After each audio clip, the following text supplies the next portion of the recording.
ولا تخزني يوم يبعثون يوم لا ينفع مال ولا بنون إلا من أتى الله بقلب سليم. Bismillahirrahmanirrahim. Assalamualaikum warahmatullahi wabarakatuh. Alhamdulillah wa syukrulillah wassalatu wassalamu ala rasulillah wa hasbunallahu wa ni'mal wakil wa la hawla wa la quwata illa billah. Syekh yang kita muliakan dan kita cintai bersama, dan hadirin dan hadirat yang saya muliakan, alhamdulillah pada malam yang berbahagia ini kita berbahagia dan beruntung kedatangan lagi Syekh kita, Syekh Abdullah bin Salim Al-Harbi, yang akan menyampaikan petunjuk-petunjuk agama kepada kita. Falyatafaddal mashkuran ma'jura. Bismillahirrahmanirrahim. Alhamdulillahirabbil alamin. Wa sallallahu wasallam ala nabiyyina Muhammadin wa ala alihi wa sahbihi wa sallam tasliman katsiran ila yaumiddin. Amma ba'd. Ayuha al-ikhwatul kiram, innaha fursah جميلة جدا أن ألتقي بكم في هذه الليلة، وأسأل الله عز وجل أن نكون جميعا من المتحابين فيه المتزاورين فيه.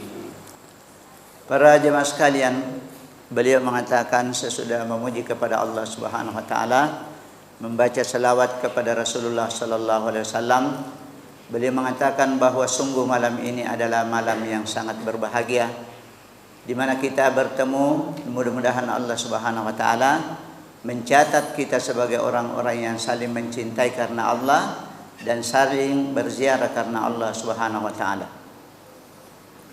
هذا اللقاء الذي نلتقي به في هذه الليلة أسأل الله عز وجل أن يكون لقاء خير وبركة وأن يكون حجة لنا لا علينا. Para jemaah sekalian, beliau mengatakan bahwa mudah-mudahan pertemuan kita pada malam ini mendatangkan kebaikan dan mendatangkan pahala. Mudah-mudahan menjadi hujjah untuk membela kita, bukan hujjah untuk memberatkan kita.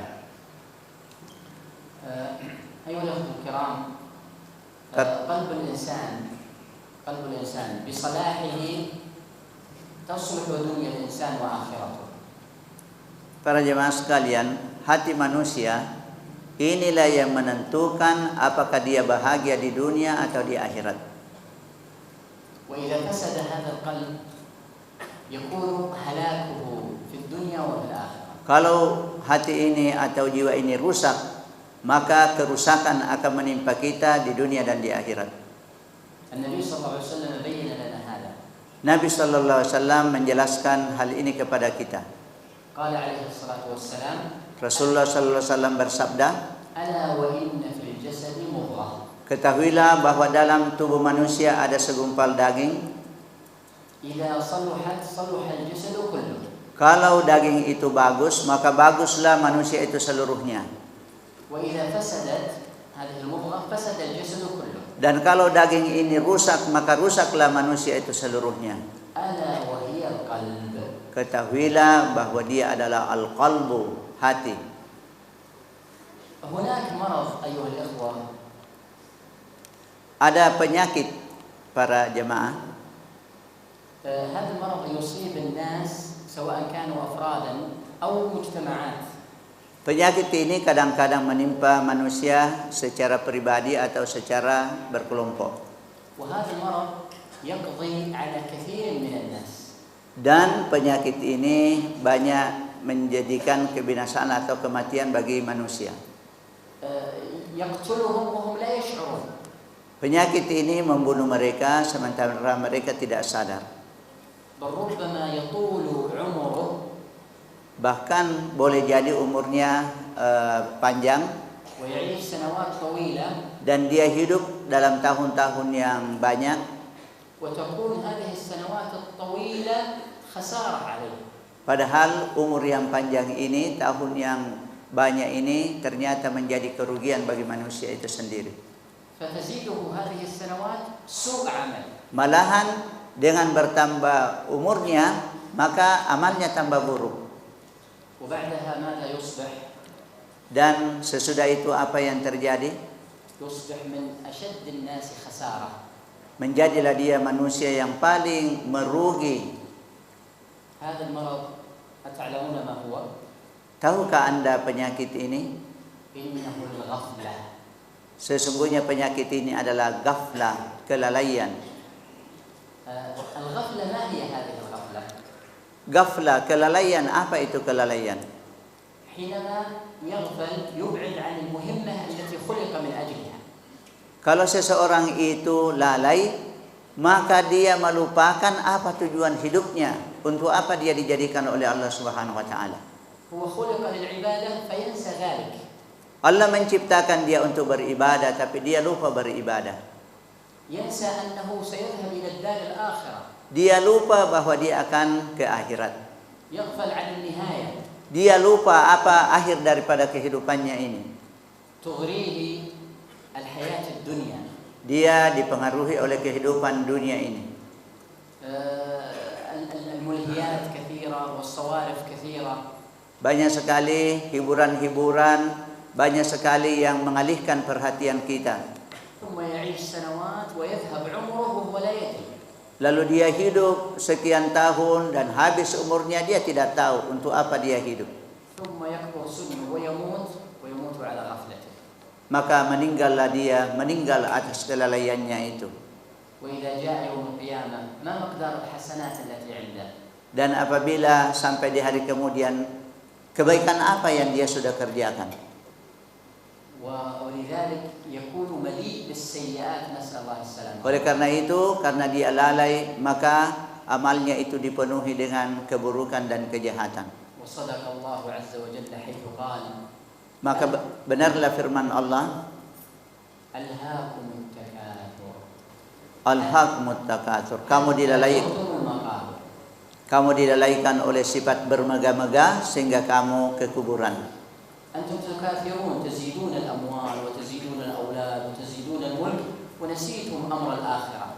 Kita berlomba-lomba memperbanyak harta, memperbanyak kekuasaan, memperbanyak anak, lalu kita lupa akhirat.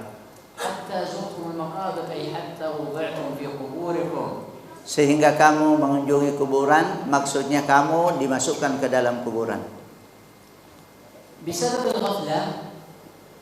Karena kelalaian ini, أهلك الله ومجتمعات. maka Allah Subhanahu wa taala banyak membinasakan umat dan kelompok-kelompok. بسبب الغفلة ختم الله عز وجل على قلوب الناس فلا تستفيد. Karena kelalaian ini maka Allah mengunci hati-hati manusia itu, maka dia tidak memperoleh manfaat dari kehidupannya. لهم قلوب ولهم أبصار ولهم أسماع لكن لا يستفيدون منها.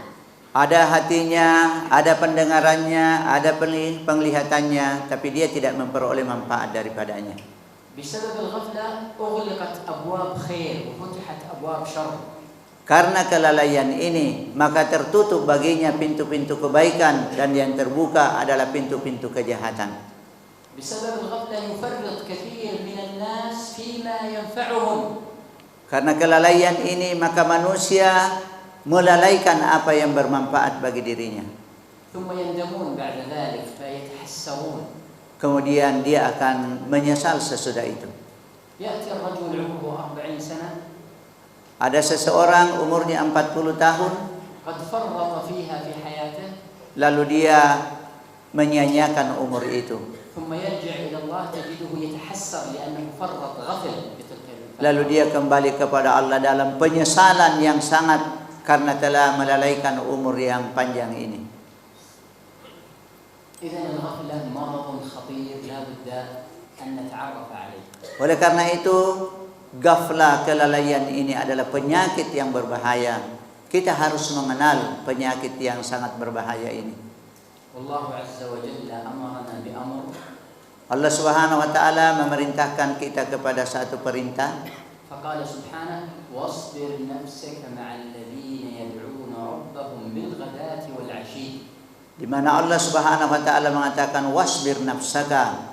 sabarkanlah dirimu bersama dengan orang-orang yang berdoa kepada Allah di waktu pagi dan petang.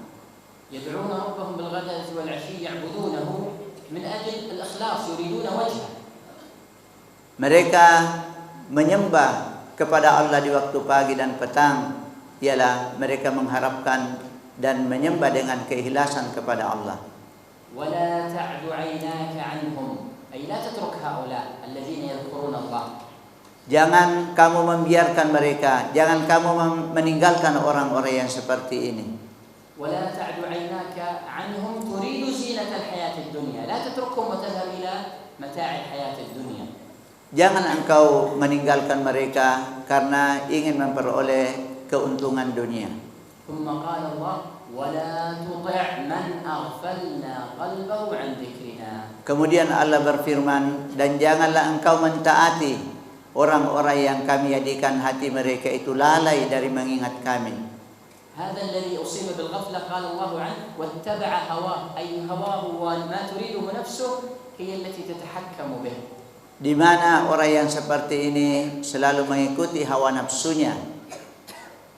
قال الله وكان أمره فرطا كان أمره ممزق مشتت خاسر. Kemudian urusannya itu adalah urusan yang tidak terkendali dan tidak terkonsentrasi. وقال الله عز وجل إن الذين لا يرجون لقاءنا ورضوا بالحياة الدنيا. Allah dalam ayat yang lain berfirman, innal ladzina la yarjuna liqa'ana, sesungguhnya orang-orang yang tidak mengharapkan pertemuan dengan kami, tidak percaya akan bertemu dengan Allah dan hanya meridai kehidupan dunia. واطمأنوا بها يعني يحسبون أن الحياة الدنيا سوف يعيشون فيها إلى الأبد إلى النهاية. Dan mereka sudah merasa tenang dengan kehidupan ini, seakan-akan mereka akan abadi dalam kehidupan ini. والذين هم عن آياتنا غافلون. Dan orang-orang yang lalai dari ayat-ayat kami. ما مصير هؤلاء؟ Bagaimana akhir kehidupan orang yang seperti ini? أولئك مأواهم النار بما كانوا يكسبون. Itulah orang yang tempat kembalinya adalah neraka lantaran perbuatan mereka. إذن الغفلة أمرها كبير جدا. Kalau demikian kelalaian ini sangat berbahaya sekali. لكن الأشد والأخطر Tetapi yang lebih membahayakan, قد يكون الواحد منا أصيب بالغفلة وهو لا يدري. karena kadang-kadang seseorang sudah lalai tapi dia tidak sadar bahwa dia sudah lalai. وهذا والله خطر عظيم جدا لابد أن ننتبه. Inilah bahaya yang paling besar yang perlu kita berhati-hati daripadanya. قد نسمع مثل هذا الكلام فنظن أن المخاطبين أناس آخرون ليس نحن. Kadang-kadang kita mendengarkan kalimat yang seperti ini, lalu kita menyangka yang demikian itu orang lain, bukan kita. استمع إلى بعض الصفات التي إذا وصف فيها أحد من الناس هذه صفات الغافل عن الله. Okay. صفات الغافل عن الله. Sifat orang yang lalai dari Allah. إذا وجدت هذه الصفة فيك انتبه أن تكون غافلا عن الله. Jadi kita akan mendengarkan sifat atau ciri-ciri orang yang lalai dari Allah. Kalau sifat itu ada pada kita, berarti kita juga termasuk orang yang lalai. وعليه أن ينتبه قبل أن يفجعه الموت. Oleh karena itu, kita semua perlu hati-hati sebelum maut datang kepada kita. أول هذه الصفات Sifat yang pertama orang yang lalai التكاسل عن الطاعات. ialah bermalas-malasan dari ketaatan. يصبح كسول عن أي عبادة. Dia malas dari segala macam ibadah. يشعر بأن الصلاة ثقيلة. Dia merasa salat itu sangat berat. يشعر بأن الصوم إذا جاء سوف أمتنع عن الطعام يشعر بأنه ثقيل. Dia merasa puasa itu sangat memberatkan. إذا دعي إلى مجلس الذكر يشعر بأنه مقيد وثقيل. Kalau dia dipanggil mengikuti pengajian, dia merasa tertekan. يتأخر عن صلاة الجمعة ويشعر بثقلها عليه. Malahan salat Jumat pun dia terlambat dan karena merasa berat untuk melakukan salat. المنافقون هم ممن أصيبوا بالغفلة. Orang munafik itulah yang banyak yaitu terkena penyakit kelalaian ini. ولذلك قال الله عز وجل إن المنافقين يخادعون الله وهو خادعهم. Dalam Quran Allah Subhanahu wa taala berfirman, sesungguhnya orang-orang munafik itu ingin menipu Allah, maka Allah membalas tipuan mereka. وإذا قاموا إلى الصلاة قاموا كسالى. Kalau mereka berdiri salat, mereka berdiri dengan malas.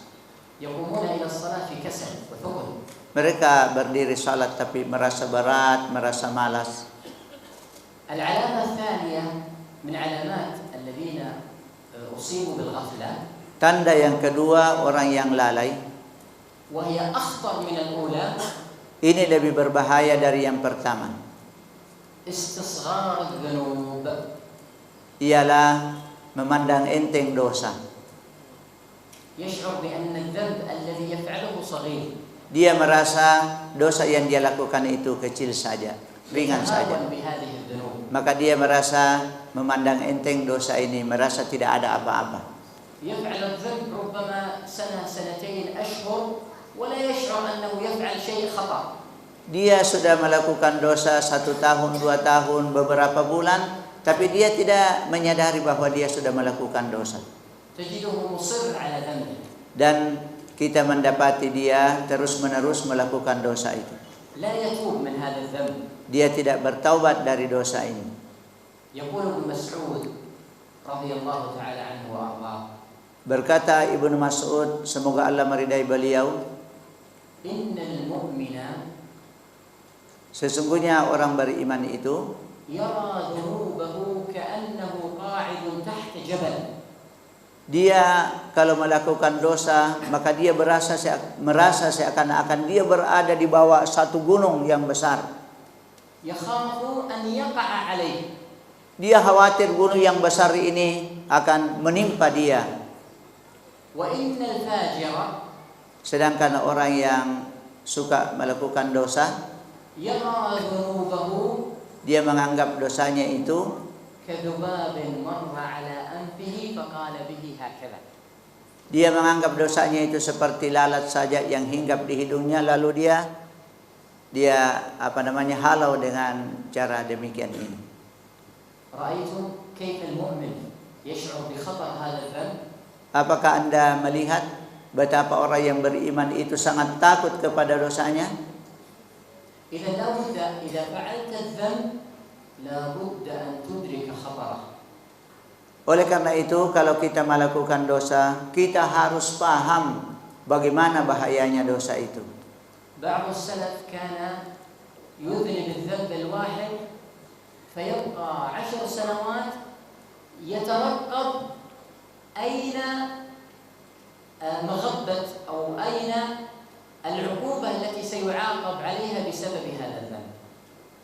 Orang-orang soleh dahulu kalau melakukan satu dosa, kadang-kadang dosa kecil, sampai 10 tahun dia selalu mengawasi apa yang akan menimpa saya dengan dosa yang dia sudah lakukan itu.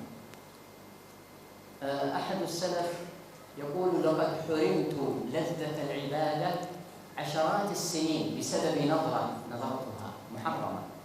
Ada seorang saleh dahulu mengatakan, saya tidak bisa merasakan nikmatnya dan lezatnya ibadah 10 tahun karena saya melakukan pelanggaran, yaitu pelanggaran mata, memandang yang diharamkan oleh Allah Subhanahu wa taala.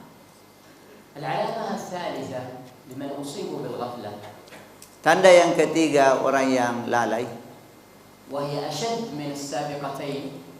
dan ini lebih berbahaya lagi dari dua tanda yang sebelumnya. أن يحب المعصية ويرتاح إليها. Ialah dia sudah senang dengan maksiat itu dan merasa tenang dengannya. ويتحدث بها بين الناس ويخبرهم عنها. Dan dia menceritakan perbuatannya itu kepada manusia dan dia menyampaikannya. قال النبي صلى الله عليه وسلم. Nabi sallallahu alaihi wasallam bersabda, كل أمتي معافى semua umatku itu akan dimaafkan kecuali orang yang terang-terangan melakukan dosa. وإن من المجاهرة Dan sesungguhnya termasuk perbuatan terang-terangan melakukan dosa أن يعمل الرجل بالليل عملا ثم يصبح وقد ستره الله. يعمل المعصية بالليل ويصبح وقد ستره الله عز وجل.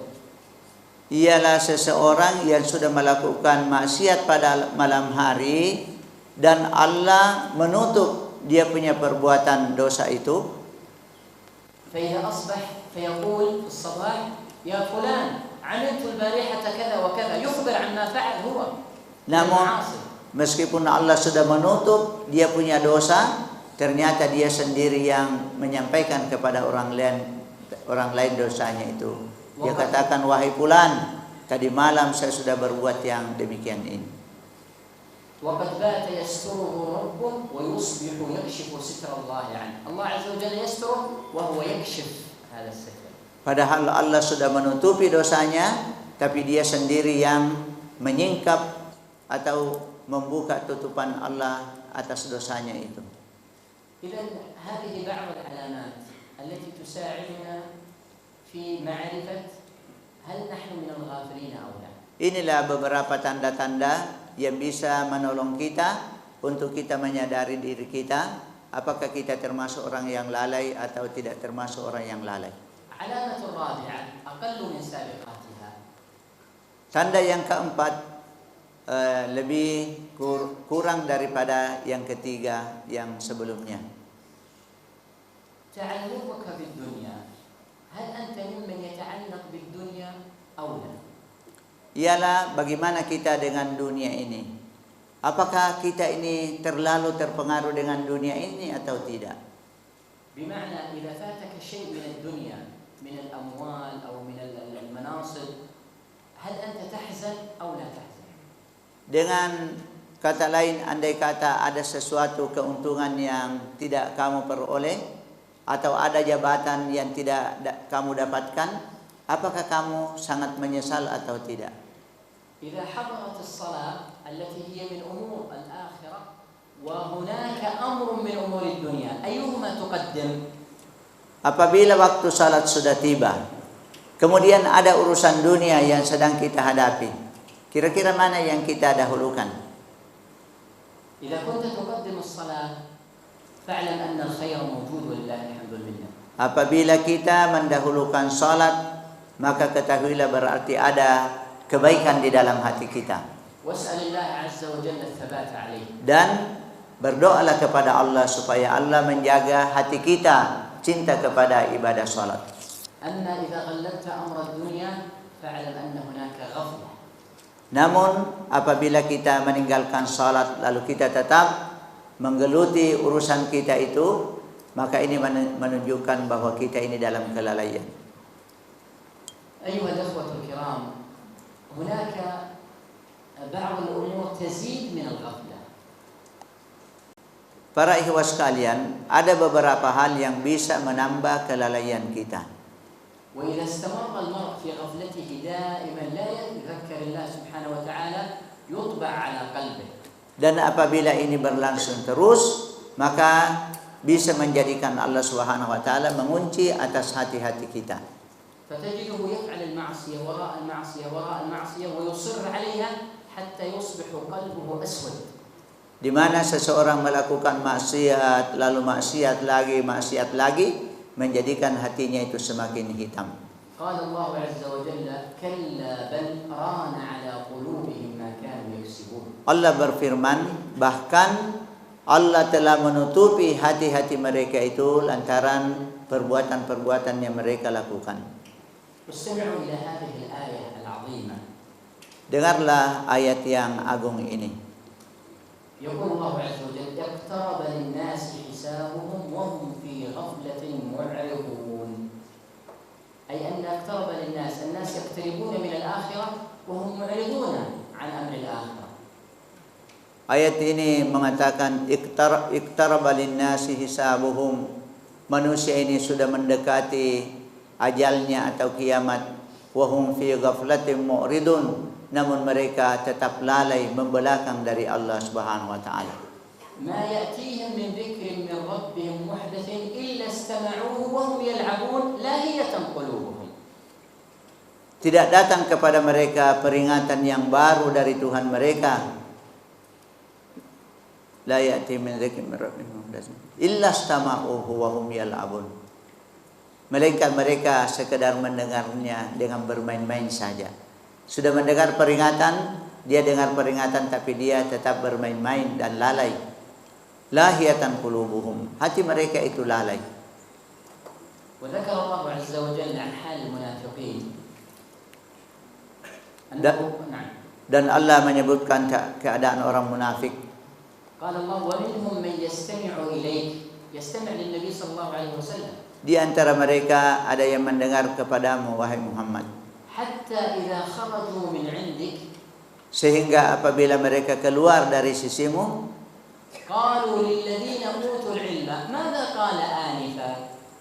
mereka berkata kepada orang-orang yang diberi ilmu, apa yang dia katakan tadi? قال الله أولئك الذين طبع الله على قلوبهم واتبعوا أهواءهم. Itulah orang-orang yang dikunci hati mereka dan mereka memperturutkan hawa nafsu mereka. أيها الأخوة من أعظم المعاصي التي يفعلها الناس في زمن الغفلة أنهم يتركون الصلاة. Di antara perbuatan yang sangat berbahaya di saat manusia itu lalai, ialah mereka meninggalkan sholat. يتهاونون في الفرائض. Mereka meringan-ringankan kewajiban-kewajiban dari Allah. يتهاونون في المعاصي. Mereka memandang enteng dan memandang ringan maksiat yang dikerjakan. يأتي أحدهم يسأل سؤالا فيقول. Seseorang di antara mereka datang dan bertanya, يقول أنا إذا شربت الخمر أكفر أو لا أكفر. Dia berkata, apabila saya minum khamar, minum bir, saya kafir atau tidak kafir? فقلت له أنت لا تكفر. Maka saya mengatakan, Anda tidak kafir. فقال الحمد لله. Lalu dia katakan, Alhamdulillah. سبحان الله. Ya subhanallah. يعني هل أنت الآن تسأل عن الشيء الذي ينقلك من الإيمان إلى الكفر؟ هذا كبيرة من كبائر الذنوب. كيف شيء؟ هذه كبيرة من كبائر الذنوب يتهاون بها. هو يقول إذا لم أكفر يعني الحمد لله أنا مسلم. يبقى على إسلامه. Jadi الله من الغفلة. Jadi dia sudah melakukan dosa dan termasuk dosa yang berat. Tetapi setelah dikatakan bahwa dia tidak kafir, dia katakan Alhamdulillah. Ya berarti dia itu senang dengan perbuatan dosa itu. يقول النبي صلى الله عليه وسلم عن صلاة الجماعة والجمعة.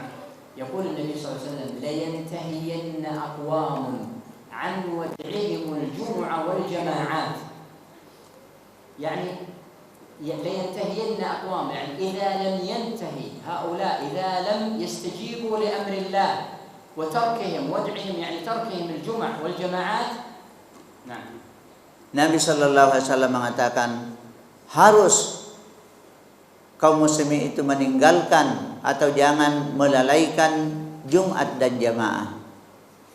أو ليختمن الله على قلوبهم ثم ليكونن من الغافلين. Kemudian kalau mereka memandang enteng perintah ini yaitu Jumat dan jamaah, maka Allah akan mengunci hati-hati mereka dan mereka menjadi orang yang lalai. مما يعينك على ألا تكون غافلا. Hal yang bisa menolong kita supaya kita tidak termasuk orang yang lalai, عليك أولا بذكر الله وكثرة الاستغفار. ialah hendaklah kita selalu berzikir kepada Allah dan memperbanyak istighfar. هذا الذكر أن تقول سبحان الله الحمد لله الله أكبر. Zikir subhanallah, alhamdulillah, Allahu akbar. ليس بلسانك فقط وإنما بقلبك أيضا. Bukan hanya dengan lidah tapi hendaknya dengan hati juga. هذا له أثر كبير في طرد الغفلة. Maka zikir yang seperti ini mempunyai pengaruh yang kuat untuk mengusir sifat lalai itu. يقول الله عز وجل. Allah Subhanahu wa taala berfirman, واذكر